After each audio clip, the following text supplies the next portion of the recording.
ભગવાનનું મળવું દુર્લભ તો બહુ છે.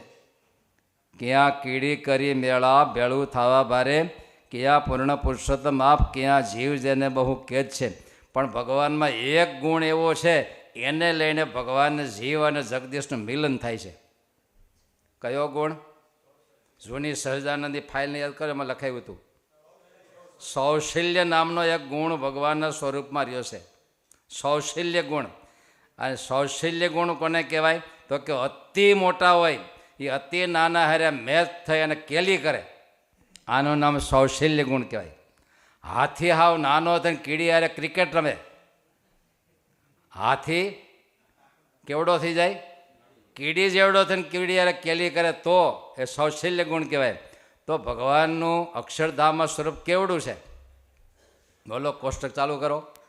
ભગવાનના એક રોમમાંથી અક્ષરબ્રહ્મ તેજ પ્રગટ્યું, અને અક્ષરબ્રહ્મના એક અંશમાંથી મહાપુરુષ ઉદય થયા, મહાપુરુષના એક અંશમાંથી મહામાયા ઉત્પન્ન થઈ, મહામાયાના એક અંશમાંથી અનંત કોટી પ્રધાન પુરુષો ઉત્પન્ન થયા, અને એમાંથી મહત્તત્વ આવા તો અનંત કોટી બ્રહ્માંડ ભગવાનના એક એક રોમમાં ઉડતા ફરે છે.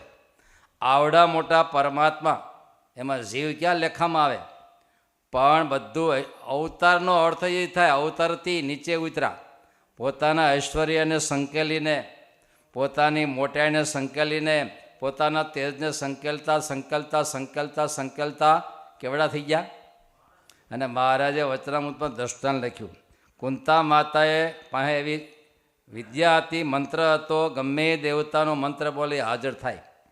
તો સૂર્યનું આહવાન કર્યું અને સૂર્યદેવ એની પાસે આવ્યા. કેવી રીતે આવ્યા? એવા અને એવા સૂર્ય એવો હતો. પૃથ્વી અને સૂર્ય વચ્ચે ભગવાને એવું અંતર ફિક્સ કર્યું છે. એ અંતરમાં જો સેજ પૃથ્વી સૂર્ય નજીક આવે તો આખી હળગી જાય, સેજ આવે તો હળગી જાય, અને થોડી દૂર જાય તો બરફ થઈ જાય. આ ભગવાનનો મેનેજમેન્ટ પાવર તો જુઓ. પાછી પૃથ્વી સૂર્ય ફરતી દોડે કેટલી સ્પીડે? 1 કલાકે 1,11,000 કિલોમીટર સ્પીડે દોડે છે. 1,00,000 તમે તમારો હોન્ડા હલાવતા ને માનસી પૂજામાં હલાવજો. 1,11,000 કિલોમીટર સ્પીડે પૃથ્વી સૂર્ય પરથી ફરે છે. એને લઈને આપણું વર્ષને આ કોષ્ટક હાલે છે. આટલું દોડતા દોડતા પોતાની ધરી ઉપર 23 અંશને ખૂણે ત્રાસી કલાકે 1000 આટા મારે છે. કલાકે ગોળ ગોળ ચક્કર ચક્કર ફરતા ફરતા અને આમ ઘૂમે છે. બસ આપણે આપણા વ્યવહારમાં ઘૂમતા ઘૂમતા મહારાજને પ્રદક્ષિણા કરતા રહીજો ભાઈ. આ બધું કરતાં કરતાં કરતાં વ્યક્તિગત અંતે પુરુષોત્તમને પણ પ્રદક્ષિણા કરવી. બાકી ઘૂમજો.